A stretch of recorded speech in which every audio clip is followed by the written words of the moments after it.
Mountain of the Delphi. It is the year 3885. Two astronauts, Pete Burke and Alan Verdon, traveling through a time warp in space, find themselves stranded on a strange and hostile planet, where apes are the hunters and humans the hunted.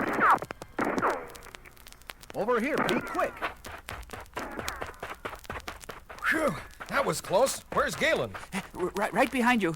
I'm no more anxious to be caught by General Urko's gorillas than you are. If there's anything he hates more than a human, it's an ape who is friendly to humans. Hey, listen. They're going away. I don't get it. I don't either. They had us trapped. With them in front and this mountain at our backs, we didn't have a chance. What do you think, Galen? Why did they leave? I'm not sure, unless... Unless what? Unless we had entered one of the forbidden zones. Forbidden zone?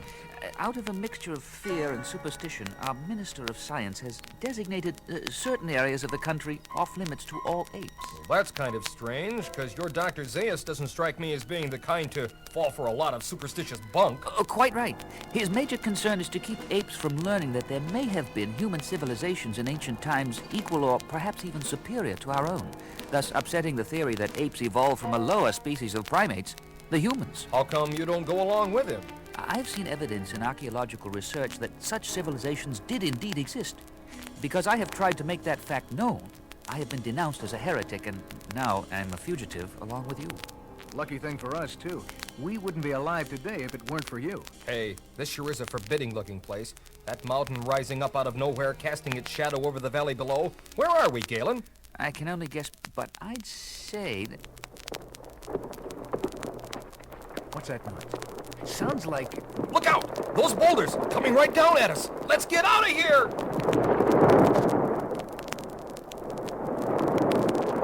Wow! An avalanche! As if we hadn't gotten enough trouble dodging General Urko and his gorillas. That was no avalanche. What do you mean? Look up there. Men! Cavemen! Right out of the Stone Age! Well, oh, Pete. Yes, just what I thought. But I never thought I'd have the good luck to see living specimens. What are you talking about? Those humans. They could be the missing link between civilized apes and primeval humans. Oh, I'm sorry. I meant no offense. Okay. So what else do you know about them? They are called the Delphi. And this is the very mysterious Mountain of the Delphi. Mountain of the Delphi? This mountain is an object of both fear and reverence to them. It is said they are drawn to it as though by a magnet, by a subconscious memory of something out of their dim past. Sure is strange looking. Probably of volcanic origin, or the result of some other cataclysmic restructuring of the Earth's surface. Dwelling in caves in and around the base, they never stray far from it. Legend speaks of a metallic object at the top, which they worship as a god, but dare not approach. Hey, look. There's one of those caves up there where the boulders came from. And there's another, right there behind the brush. And... Uh-oh. Suddenly, Alan, Pete, and Galen find themselves surrounded by a group of primitive humans, staring at them, silent, impassive. Hello. I'm Pete Burke, and these are my friends, Alan Verdon and... Galen? You don't seem to be getting through. Let me try. We are friends. Friends. No luck. Perhaps it is my presence that disturbs them, since in their eyes, I am a member of the ape ruling class. As a scientist, I can assure you that I consider humans as equals of apes, and I wish to be a friend to all humans. Look at their expression. Unchanged. Completely emotionless. They don't seem to understand a word we've said. On the contrary, I have understood every word that has been said. Well, thank heaven, one of you can speak. I am Tamarain, guardian of the Delphi. Why have you come here? We seek refuge from the gorillas, nothing more. The mountain has been our refuge for uncounted generations. But we endanger our security and our future if we give aid to escaped slaves. We're not slaves. We are astronauts. Astronauts? We came from another planet, another world out there in space called Earth. Earth? Did you say Earth? Yes, the planet Earth. At last, the prophecy of the Delphi has come true. What prophecy? It is written that the survival of civilization is in the hands of men of Earth, and that one day they will descend from the skies to lead us to the land of promise, where all living things dwell together in unending peace and harmony. Amazing how that concept in one form or another appears in the tradition of so many and varied civilizations. Even among the apes? Even among the apes. Though in our book of life, it is an ape who will lead the way. Come, we must hurry. If the gorillas know of your origin, you are in greater danger than I thought. Hey, hold it. You're taking us up toward the spot where those boulders came down. How do we know it won't happen again? Braylock has been warned. Who is Braylock? He is in charge of defense of the mountain. Young and impetuous and naturally suspicious of strangers.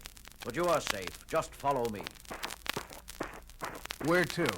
Up to the great hall of the mountain, where my people gather in time of danger.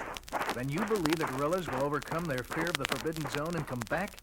Yes, they will return. Your encounter was with a small scouting party. This time they will come with a large force, perhaps led by General Urko himself. Our only safety is in the mountain. Tamarane was right. At that moment, General Urko was meeting with his captains and Dr. Zayas. You have heard the report of my scouts, Dr. Zayas. Burke and Burton and the renegade Galen have taken refuge in or near the mountain of the Delphi. They must be captured at all costs, and the Delphi destroyed as a warning to the rest of the humans. For once, General, I am in complete agreement with you. As long as they were isolated, we could tolerate the Delphi existence. Now that this isolation has been broken, the contagion of that place could spread throughout the land and destroy us all. The guerrillas under my command are as brave as any, General Urko, but their fear of that mountain is great. General Urko, I will follow you to the death, but I cannot guarantee that my troops... Superstitious fools, I will lead the attack myself. We move out now! Follow me! In the meantime, Tamarane and the three fugitives approached the cave entrance leading to the Great Hall. Wow, 200 feet of sheer cliff behind us, straight down. Yeah, and only one narrow footpath leading up here. With enough food and guns, this place could be held indefinitely. Come, we have no time to lose. Entering the cave single file, they walked through a long, twisting tunnel. Rounding one last corner, they stopped suddenly and gazed in amazement at the sight before them. It's like a cathedral. No wonder they call it the Great Hall. And look there, relics of an ancient civilization. A veritable treasure house of archaeological significance. Look here, Pete. Steel rails and some cobblestone. And that thing sticking up like a stalagmite. It's a steeple, the top of an old church. Are you thinking what I'm thinking? Way ahead of you. This mountain stands where once a great city stood. And the Delphi, this handful of primitive humans, must be the descendants of the people of that city. Clinging to the mountain like a security blanket. Look, Tamarine's getting up on that pulpit. He's going to speak. Hear me, my people. This day have come among us three strangers, as foretold in the Book of Wonders. Amen. This day is for us a day of glory, a day of deliverance. Amen. The people, they're not mutes. They're answering Tamarane like a congregation in the church. As it is written in the ancient scrolls of the Delphi, when in the course of human events, it becomes necessary. It becomes necessary. Good It becomes Lord. necessary. Those words. It becomes necessary. Yeah, I know. Tamarane, the guerrillas are coming. A whole army led by General Urko. Prepare all defenses. Braylock! Where is Braylock? Suddenly, a secret stone door swings open, and Braylock enters the Great Hall. There is only one defense, Tamarane. Turn the strangers over to General Urko. What are you saying? Betray our friends? Never! He has given me his word that he will leave us in peace. You have spoken to him? Why you played at being a soldier, I acted. He waits at the foot of the mountain for your decision. You fool! General Urko will not keep his word. There is his answer. He followed you to the secret entrance. You refuse? I refuse. Then I am taking command. You are through, Tamarane. Turning to the open door behind him, Braylock shouts to the guerrillas waiting below. Guards, up here! The fugitives are up here! Tamarane, in a fury, seizes an ancient pistol, fires a single shot, and Braylock falls dead in his tracks. Then, turning to the fugitive, Tamarane shouts. Come quick! Through here! Leading them through a secret door behind the pulpit, he points to a stairway carved out of stone. Follow those stairs to the top of the mountain. Go down the other side and you will find safety in the forest beyond. Aren't you coming with us?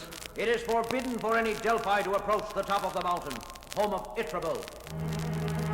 Itrabil? God of the mountain, protector of the Delphi. My trust is in him.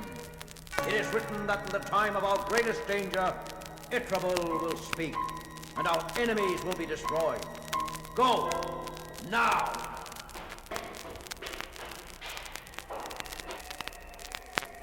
Emerging into the light at the top of the mountain, the three friends peer cautiously over the edge. Far below, Urko, flushed with a sense of victory, shouts to his officers. Destroy the Delphi to the last man, woman, and child. But I want those fugitives alive. Nice guy. Pete, Alan, look, What is it? over here. That metal gleaming in the sun. It must be... Uh-oh, they've spotted us. Let's get out of here. Down the other side. Wait a minute. Alan, look at this. It's a huge, ancient bell. I'd estimate its weight at about 2,000 pounds with a rim diameter of about 12 feet. Some kind of inscription around the rim. Can't quite make it out. Looks like... What's that? The mountain is shaking. All that gunfire. Yeah, must have set off an earthquake or something. If we don't move fast. Pete, I've got it. It says... For heaven's sakes, Alan! Listen. Proclaim liberty. Pete, you get it? The god of the mountain, Itrabil. It's...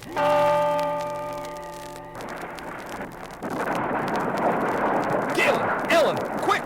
Down here! With the mountain crumbling away almost beneath their feet, they race down the side, reaching the safety of the forest just as the proud home of the Delphi, with a final convulsive roar, dissolves into a massive heap of rubble, buried beneath a towering cloud of dust. Good Lord. Are you sure we didn't just dream there was a mountain there a few minutes ago? If it was a dream, then it was one dream that will never die. You speak in riddles. All I know is that the ruins of an ancient city, the richest archaeological treasures I've ever seen, may be lost for all time. And all I know is that a great man and his people died there today, never knowing that the voice of their god of the mountain, silent for over 2,000 years, was in fact the voice of the Liberty Bell of ancient Philadelphia.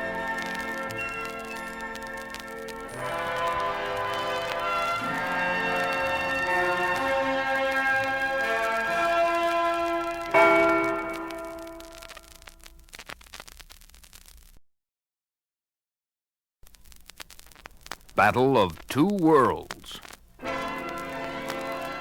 In the strange and hostile world that was once their home, the two astronauts have found one true friend, Galen. We should be there in a few minutes now. Look, Galen, are you sure we won't meet up with another of those friendly reception committees that seem to be waiting for us wherever we go? This is one place where we will be safe. I don't blame you for being bitter, but don't judge all apes by the actions of the Urkos among us. Look, there it is. Looks peaceful enough.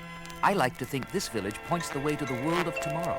A place where artist and artisan, thinker and worker, apes and humans all live and work side by side in harmony with each other and nature.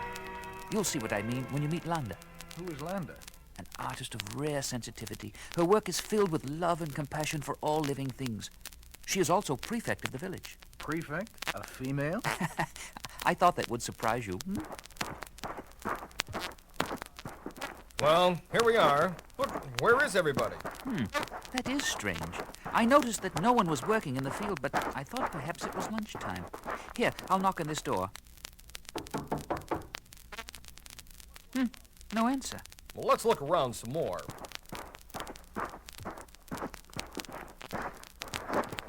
If you ask me, I'd say this place is deserted. Look at this house. Door open, dinner plates on the table, food still on the plates. Whoever lived here left in one big hurry. Sure looks like trouble in your paradise, Galen. I don't understand it. But Landa will explain. Let's get over to her house. It's just down the way.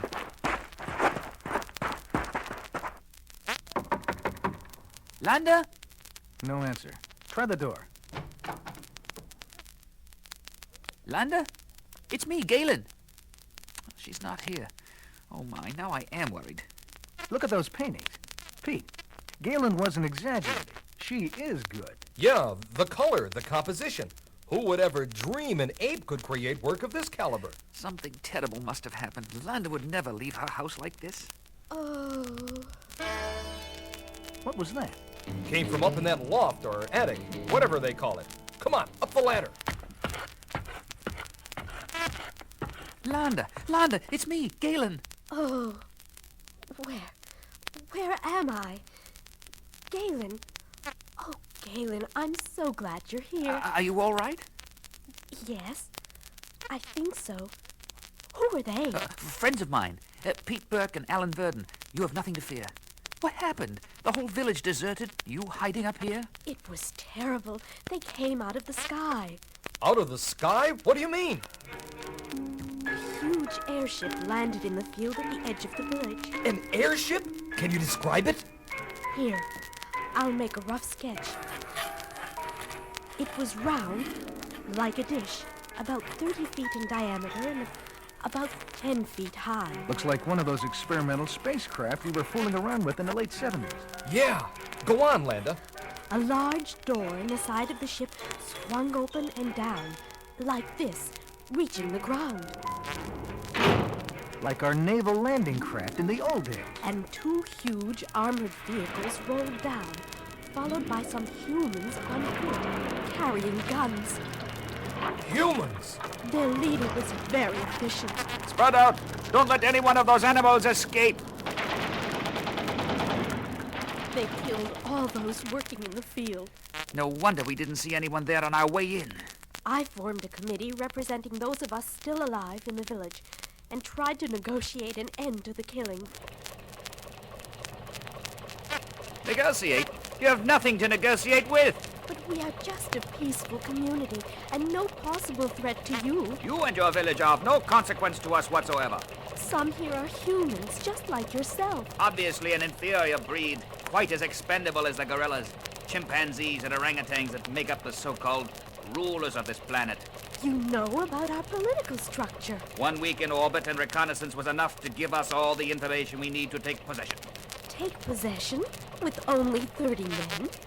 With our superior armament, mobility, and intelligence, 30 men is enough. We shall eliminate as many of you as is necessary to convince your rulers that resistance is futile. Then we shall repopulate the planet with a superior race, utilizing those of you who survive as a workforce. And now enough of this talk. Round them up, take them to the pit on the other side of the village, and dispose of them. No exceptions.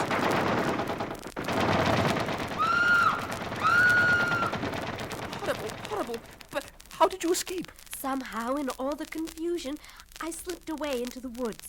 When I was sure they'd gone, I came back here where you found me. And they refer to us as animals. Yeah, we had a belly full of that superior race garbage in the World War II period of the 1900s. I tell you, Galen, if Trang and his men are not stopped, we are all doomed.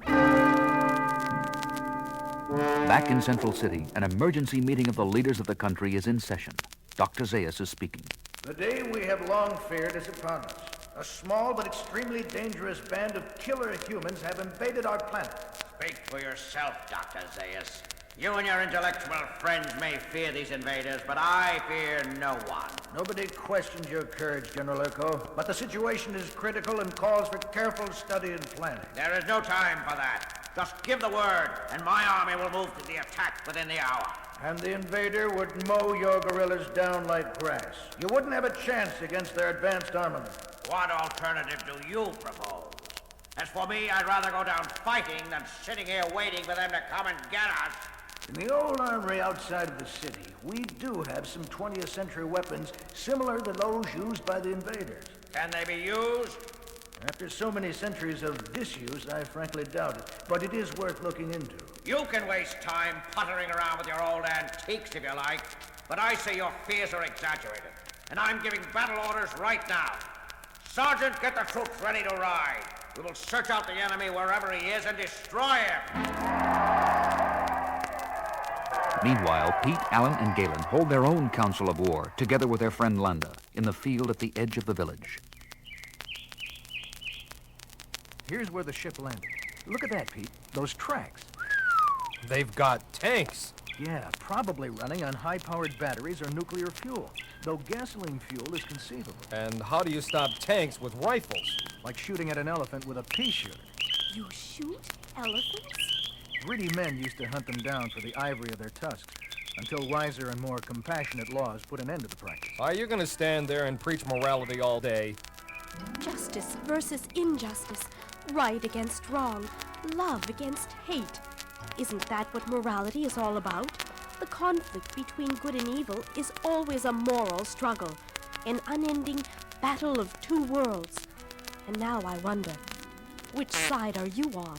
Okay, cool it. I'm with you. Don't mind him, Landa. His heart's in the right place. He just likes action. Likes to keep the... General Urko's guerrillas. We must hide. Quickly, over here behind the bushes. There they are. 5 of them.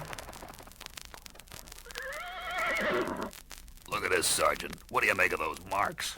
The invaders! Their airship must have landed here. Quick, Blendo! Ride back and report this location to headquarters at once. But what made these tracks, Sergeant? Some kind of vehicle that travels on land. Maybe the kind I once saw when I was on guard duty at the old armory.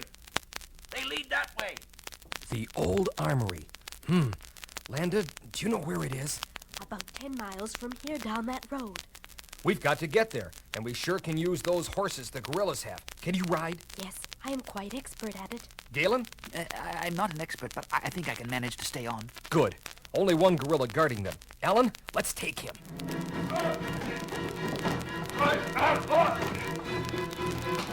That takes care of him. And the others haven't seen us yet. Mount up and let's go.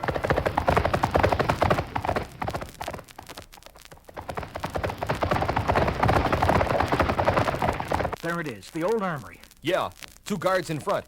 Any other entrances, Landa? No, except for a window in back, rather high up. You and Galen wait here with the horses. Come on, Alan. Let's see if we can get in. There's the window. Hey, looks easy. Give me a hand up. Now you. Phew. This place is huge. Yeah. Hey, look there. Big guns, jeeps, armored cars. And over there, do you believe that? A fighter bomber, World War II. Pete, look! A tank. Yeah, let's take a good look. Forget it. Can't stop trying with that. It's so rusty it'll never run. And none of this other stuff will either, even if there were enough gasoline. Gasoline! This big metal drum, it's marked gasoline. Is it possible it didn't deteriorate or evaporate over the centuries? Hey, baby, no mistaking that smell. So what good is gas for machines that can't run? What good is it? Cocktails, my friend, delicious cocktails. Cocktails? Molotov cocktails. You catch on quick, buddy. Pete, you're a genius. There are some bottles up on that shelf. And look, kerosene lamps. We can sure use those wicks. Racing against time, the 2 astronauts assembled their firebombs, stuffed their pockets with some grenades they found in a box, and slipped back to Galen and Landa just as a large detachment of soldiers pulls up at the front entrance. It's Urko himself. And Dr. Zayas. Sure got here fast. The gorilla Blendo must have met them on the road and told them about Trang. Uh-oh. Speaking about the devil, listen. Colonel Trang, coming from the other direction. And no mistaking the sound of tanks. Look, Urko heard them too. Fellow soldiers, we face a ruthless enemy with superior armament, but right is on our side. And with our superior courage, we shall destroy him. Check your weapons and prepare to attack. Company A, take the left flank. Company B! Horses against tanks? It's the battle of 2 worlds, all right. And here we are, right smack dab in the middle. Quick, Landa, Galen, get the horses behind those trees and stay down. Come on, Pete. These bushes give perfect cover.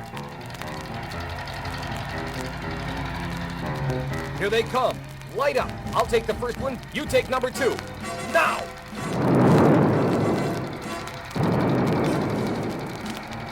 The firebombs stop the tanks in their tracks, and as the men inside try to get out of the disabled monsters, they are met with a shower of hand grenades tossed by the 2 astronauts, before the eyes of the astonished gorillas approaching on horseback.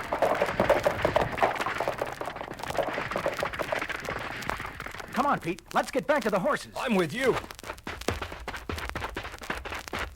Pete, Alan, over here. Galen, what happened? Landa, she's been shot. Oh, Lord. Wait a minute. She's breathing. Bullet just creased her head. Oh. She's coming around. I think she'll be all right. Who did it? It was Trang himself. He took one of the horses and went that way. Alan, we gotta stop him. He's headed back for the spaceship, and that ship is our ticket back home. What are we waiting for? Galloping furiously down a path through the woods, they suddenly come to a clearing. There it is. And it's a spaceship, all right. A beauty. Listen, the motor's running. Look out, he sees us. He's gonna get away. Not if I can help it. The door is still open, and I've got one grenade left. Racing his horse directly toward the spaceship with Alan close behind him, Pete hurls the grenade through the door a split second before it closes and the ship starts to rise. Our luck. The last grenade, and it's a dud. Well, it was a good try. What's that? The grenade. It went off. Look, the door's opening. Someone's gonna jump. It's Trang. Good Lord! The ship blew up! Completely disintegrated! There goes our ticket to home. Train got out just in time, but I don't think it did him much good. Let's get over there. He looks all busted up. Filthy animals. Wipe them out. Destroy them. Trang, listen. We are astronauts like you. How did you get here? Do you have any other base on the planet? The future is ours. Follow me. Follow. We won't get anything out of him. Fanatical to the end. History sure has a way of repeating itself. Uh-oh. The gorillas. We're sunk! They've got Galen and Landa with them. Okay. We give up. Hey, the gorillas. They're leaving. Pete, Alan, you're all right? Yeah, but what gives? How come they're letting us go? Urkel still considers you dangerous, but because of what happened today, Dr. Zayas convinced him to let us go. This time. A sort of temporary truce? Better than no truce, wouldn't you say? You see, justice and mercy still live, even among the apes. What will you do now? Get as far away from Urko as we can. How about you? I shall go back to my village. It's a dream that's worth rebuilding. Landa, painter of beautiful dreams. We'll never forget you. Galen, coming? In a minute. I have a little dream building of my own to discuss with Landa. Okay. We'll wait for you. Down the road a way.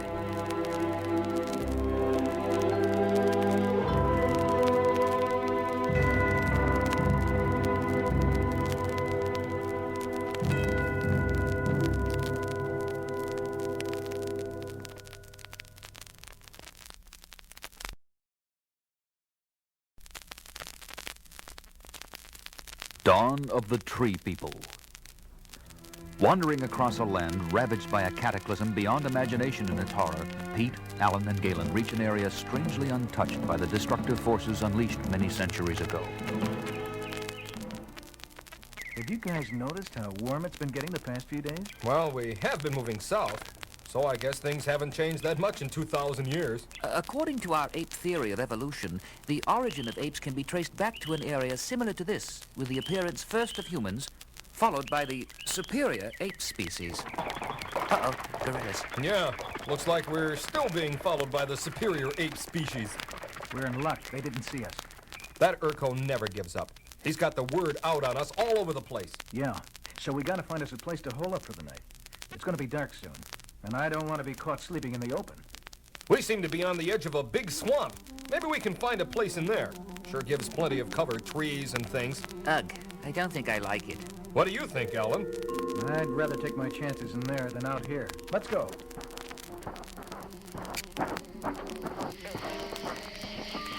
Making their way carefully through underbrush and mud, the three friends suddenly come to a small clearing. Look over there on the other side. The ground looks a little higher and drier, and plenty of trees. It's only about 50 yards across. Let's go.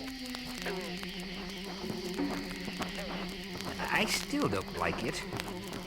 Suddenly, a few yards from their objective, Hey, Pete! I'm stuck.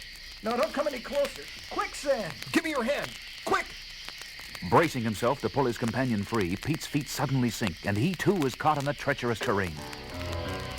Galen, don't try to reach us. Go around us and get to that dry land. But I can't just leave you here. Don't argue, just listen. When you get there, break off one of those tree branches and slide it out to us. Maybe that way you can pull us out of this mess. It's our only chance. Right. Okay, I'm on my way. He made it. Good work, Galen. Now slide it out here. Hurry, we're sinking fast. Too short. I can't reach it. Neither can I. Alan, it looks like we've had it. Oh, Lord. What a way to go. Sinking deeper and deeper, they had almost disappeared beneath the surface, when suddenly, as they were lapsing into unconsciousness, they felt strong hands grasp them and pull them out to solid ground and safety. What happened? Pete, where are you? Galen! Easy now. Rest easy. Your friends are all right. Oh, my head. Who are you? I am Magnum, leader of the Tree People. We're safe, Alan. Magnum and his son Molan pulled you both out of the quicksand just in time. Oh, you can say that again. Pete, you okay? Outside of a mouthful of sand, yeah. Lucky thing for us you came along, Magnum. And Molan, thanks. No thanks are necessary. If you feel strong enough to move, follow us. You'll stay in our village for the night. It's not safe here.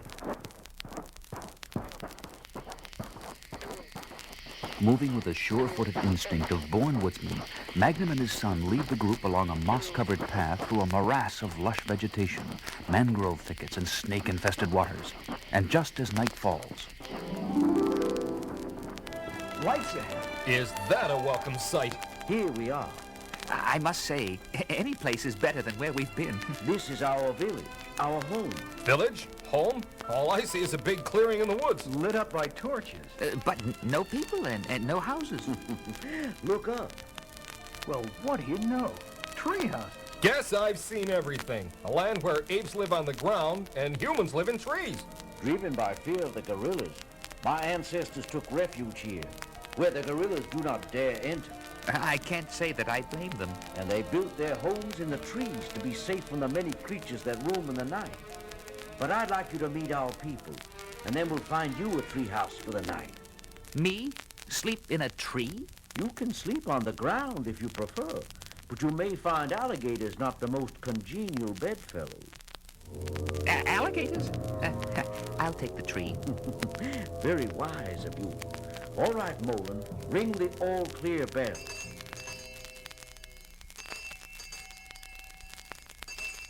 As though by magic, the village comes alive with people descending from their houses by ladder. Suddenly, a beautiful young girl emerges from the rest and runs toward them. Molan, I was worried about you. What happened? We got a message from our guards that some humans had entered our territory and were walking straight toward the quicksand. We had to move fast to save them. This is I'm Pete Burt, and this is Alan Verdon. Hi. And this is... An ape! Don't be afraid. Galen is a friend. Oh, how I look to the day when ape and human can meet each other as friends and equals, instead of recoiling in fear and distrust. Oh, I'm sorry, Galen. It's just that we've heard so many terrible stories about the apes. And all of them are true. What is he doing here? What kind of humans would have an ape as a friend? Bronto, these are our guests. How do you know they're not agents of the gorillas sent here to spy on us? Here we go again. If you and your people weren't so isolated, you would have known that Pete, Galen, and I are #1 on General Urkel's enemy list. Then his gorillas have been chasing us from one corner of the country to the other. Enough! Molan, see that our guests are made comfortable for the night in the empty lodge next to ours. In the morning, we shall settle this matter once and for all. What does that mean? You got me. We'll just have to wait and see. Climbing the ladder to the empty guest house, the three friends settle down for a much-needed night's sleep. Awakening at daybreak, they find the house well stocked with food. Not bad. Not bad at all. Very good, if you ask me. Good food, porch with a view, best hotel I've checked into in a long time. Hotel? What's that? Well, it's a... Listen, sounds like the old school bell. Council meeting! Council meeting! All must attend! Council meeting! I guess all includes us. Yeah, I got a feeling it especially includes us. Let's go down, see what's up. This meeting has been called to settle a matter of grave importance. As you know, 3 strangers are here, fugitives from the apes. And I say they're spies for the apes. You will have your turn to speak, Bronto, before the council makes its decision. No council decisions, no wasting of time. I demand trial by the king. Quiet! Quiet! It is the right of any citizen in a case involving village security to demand trial by the king instead of trial by council. Trial? What's all this about trial? I think we're going to find out right now. Pete Burke, Alan Verdon, and Galen.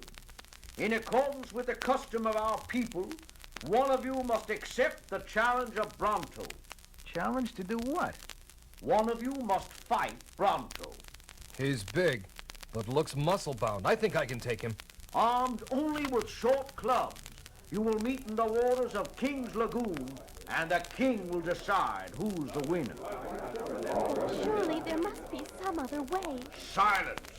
You know the law. Who is this king? Look over there, the small pool. That is King's Lagoon. Yeah, but I don't see anybody. Watch, on the other side, when I throw this stone. An alligator. Look at the size of him. That is the king. And he's the 3rd man in the ring? Some referee. Hey, I'm taking this one. I did some alligator wrestling in the old days in Florida, if you remember. And I think I can handle our muscle-bound friend. Okay, I'm your man, Bronto. Let's go down and get this over with. Ready? Ready. Ready. Begin. As the 2 men fight savagely at the water's edge, a pair of beady eyes just above the surface of the lagoon can be seen approaching from the other side, gliding silently toward them. The king! The king is coming! Distracted by the shouts of the crowd, Alan turns his eyes away from his opponent for a quick glance at the approaching danger. But in that brief moment, Bronto strikes home with a vicious blow. And Alan falls, momentarily stunned. Alan! Alan! I'm not going to stand here and let that alligator... You will stay where you are. Guards, don't let him near the water. Look, Pete, he's up. He's all right, fighting back. Ooh, now Bronto's down. He's heading straight for Bronto. He has made his decision. But as the alligator moves in for the kill, Alan leaps on his back, wrestles him over, and with one hand free, he jams his club upright between the monster's jaws, to the complete amazement of the whole village. With the creature thrashing about in impotent fury, his great jaws locked open, Alan pulls the unconscious Bronto out to safety. Hey! Good going, Alan! You okay? Yeah, I'm okay. Verdon, you had no right to interfere with the king's decision. According to the law of our people... You call that law? That throwback to the mentality of the dinosaurs? It's time that law was changed. And for your people, look at them. Their reaction to the rescue of Bronto proves they're ready for change. Oh, yes, it is time for a change. When Molan and I are one, we will not want our children to be born into a life of darkness and terror. It would seem that too many years in the eternal twilight of this swamp have dimmed my vision. Perhaps a new leader. No, we need you, Magnum! You have the wisdom of age and the faith of your people. All that is needed is the courage to face the world outside. The world outside? You suggest that we abandon our homes and risk our lives out there? Things are changing out there. Urko and his gorillas are only one segment of the ape community. There are others, more all the time, who favor a closer, peaceful relationship with humans, like that of Pete and Alan and me. They are right, Father. We have traded our right to live in the sun for a false security in the stagnation of this swamp. To grow, we need the sun. Ah, the wisdom and courage of youth. So be it. Hear me. There will be a meeting of the council immediately. Burke, Galen, Verdon, Will you join us? Wouldn't miss it for the world. Delighted. How could we pass up the chance to see something as beautiful as a sunrise? The new dawn of the tree people.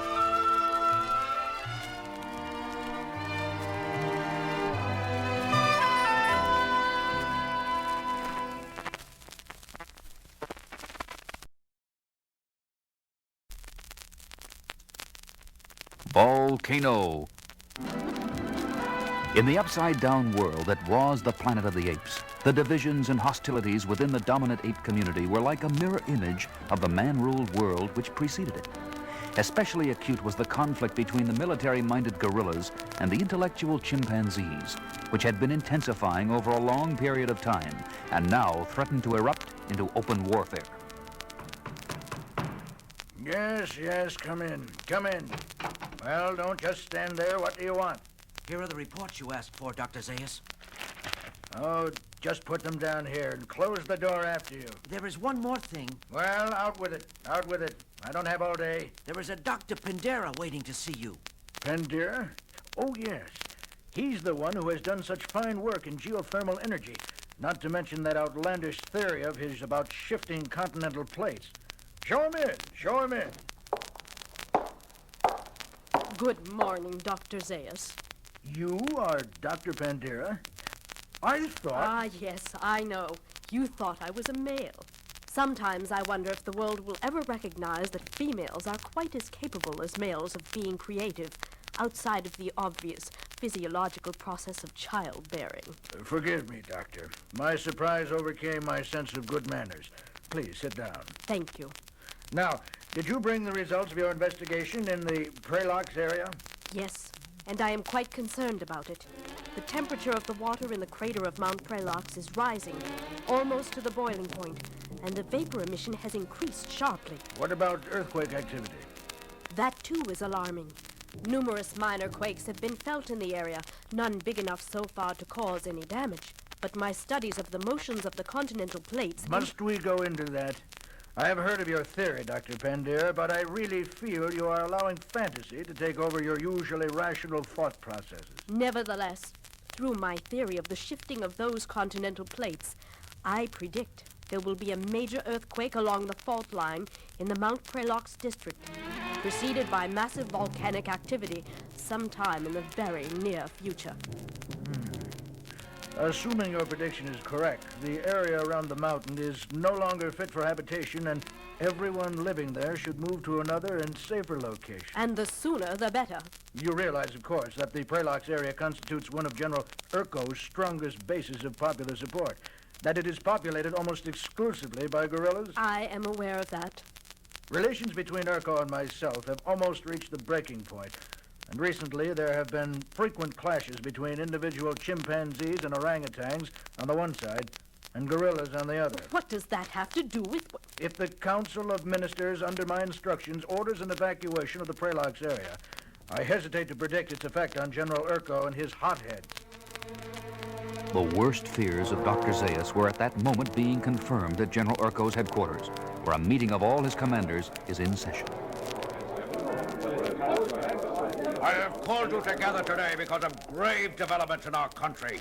For too long now, we have put up with the stupidity and insolence of those emasculated, effete intellectuals in Central City. They have coddled the humans, allowed our defenses to be weakened, and now are beginning to openly discriminate against us. I have received word that they are about to order the evacuation of Pralox because of a supposed threat of earthquakes or volcanoes or some such nonsense. No!